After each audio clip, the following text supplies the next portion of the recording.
नमस्कार, मैं Badri Sharma alpha BNS classes की तरफ से आपका स्वागत करता हूं।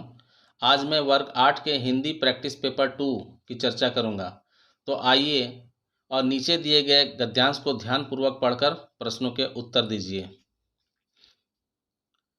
मातृभाषा की उन्नति ही देश का वास्तविक गौरव है। यदि देश को उन्नति के मार्ग पर ले जाना है तो सर्वप्रथम मातृभाषा को ही महत्व देना चाहिए। जो लोग विदेशी भाषा को महत्व देकर देश को उन्नति के शिखर पर ले जाना चाहते हैं, वे उस व्यक्ति के समान मूर्ख हैं जो बिना किसी वास्तविक प्रकाश के सहारे अंधकार में अपनी इच्छित वस्तुओं को पाने के लिए प्रयत्न करता रहता है। अतः देशवासियों को चाहिए कि वे मातृभाषा की उन्नति पर ध्यान दें। याद रखें कि अपनी मातृभाषा की उन्नति से ही देश व समाज की उन्नति जुड़ी हुई है। मातृभाषा राष्ट्र के सभी लोगों को एक सूत्र में बांधती है, साथ ही साथ उनमें एकता और प्रेम जगाती है। मातृभाषा देश की आत्मा के समान होती है। अब आते हैं प्रश्न पर। प्रश्न 1 कहता है, यदि देश को उन्नति के मार्ग पर ले जाना है तो सर्वप्रथम किसे महत्व देना चाहिए? ए अंग्रेजी भाषा को, बी मातृभाषा को, सी विदेशी भाषा को, डी हिंदी भाषा को। आपका उत्तर होगा बी मातृभाषा को। प्रश्न 2 कहता है, गद्यांश में मातृभाषा को किसके समान कहा गया है? ए प्रकाश के समान, बी प्रेम के समान, सी एकता के समान, डी आत्मा के समान। तो कहा गया है डी आत्मा के समान।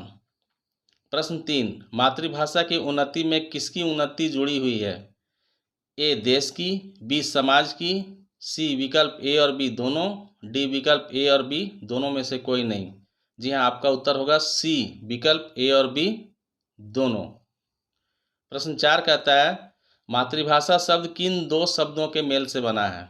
ए माँ जोड़ त्रिभाषा, बी मातृभा प्लस सा, सी माँ प्लस त्रिभाषा, डी मातृ प्लस भाषा। आपका उत्तर होगा डी मातृ प्लस भाषा। प्रश्न 5, कौन सा व्यक्ति उस मूर्ख के समान है जो बिना किसी वास्तविक प्रकाश के सहारे अंधकार में अपनी इच्छित वस्तुओं को पाने के लिए प्रयत्न करता रहता है? ए मातृभाषा को महत्व देने वाला, बी विदेशी भाषा को महत्व देने वाला, सी अपनी भाषा को महत्व देने वाला, डी इनमें से कोई नहीं।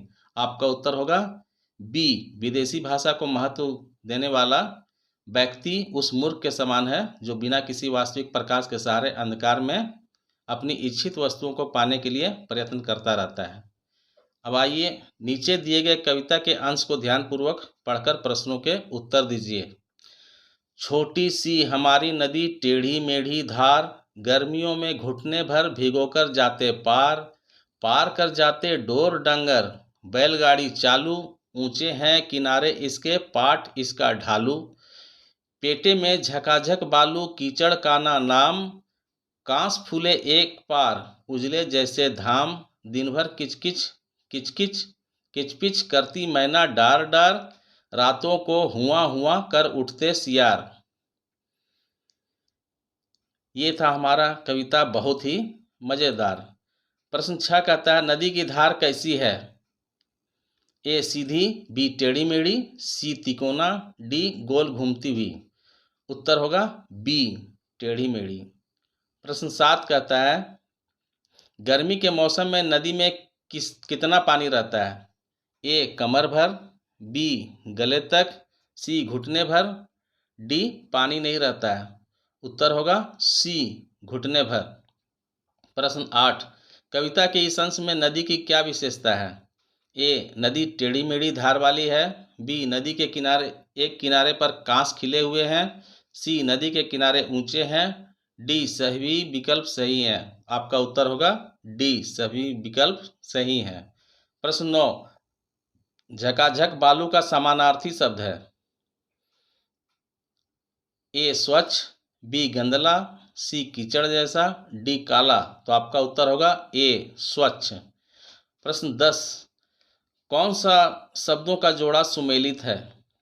ए मैना किचपिच किचपिच, बी सियार हुआ हुआ, सी विकल्प ए और बी दोनों सही है, डी विकल्प ए और बी दोनों गलत है। तो आपका उत्तर होगा सी विकल्प ए और बी दोनों सही है। नीचे दिए गए गद्यांश को ध्यानपूर्वक पढ़िए और प्रश्नों के उत्तर दीजिए। मनुष्य एक सामाजिक प्राणी है।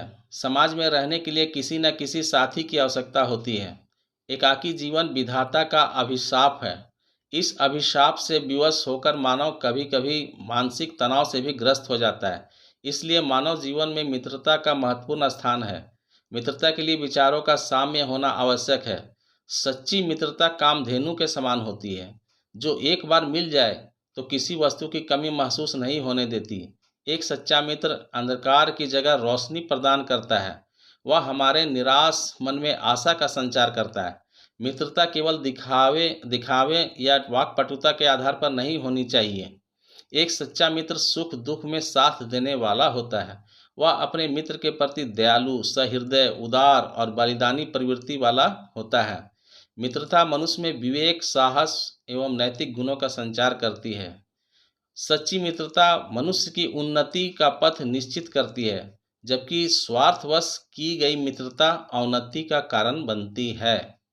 तो यह था गद्यांश। अब आइए चलते हैं प्रश्न की तरफ। प्रश्न 11 कहता है, गद्यांश के अनुसार विधाता का अभिशाप क्या है?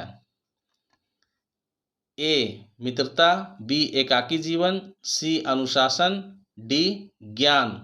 तो विधाता का अभिशाप क्या है? बी एकाकी जीवन। प्रश्न 12 कहता है, मित्रता मनुष्य में किस गुण का संचार करती है? ए विवेक, बी साहस, सी नैतिक, डी सभी विकल्प सत्य हैं। आपका उत्तर होगा डी सभी विकल्प सत्य हैं। प्रश्न 13, सच्चा मित्र अपने मित्र के प्रति कौन सी प्रवृत्ति नहीं रखता है? कौन सी प्रवृत्ति नहीं रखता है, इस पर ध्यान दीजिएगा। ए दयालु, बी सहृदय, सी उदार, डी अकर्मण्य। तो आपका उत्तर होगा डी अकर्मण्य। प्रश्न 14, सच्ची मित्रता की तुलना किससे की गई है?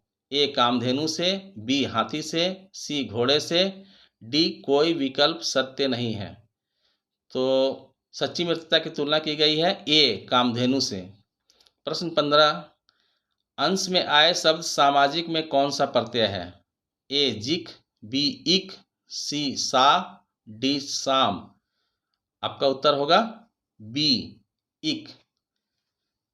तो ये था आज के हिंदी का 15 प्रश्न। आज का वीडियो पसंद आया तो लाइक, कमेंट, शेयर करें तथा मेरे चैनल को सब्सक्राइब करें। मेरा साथ देने के लिए धन्यवाद।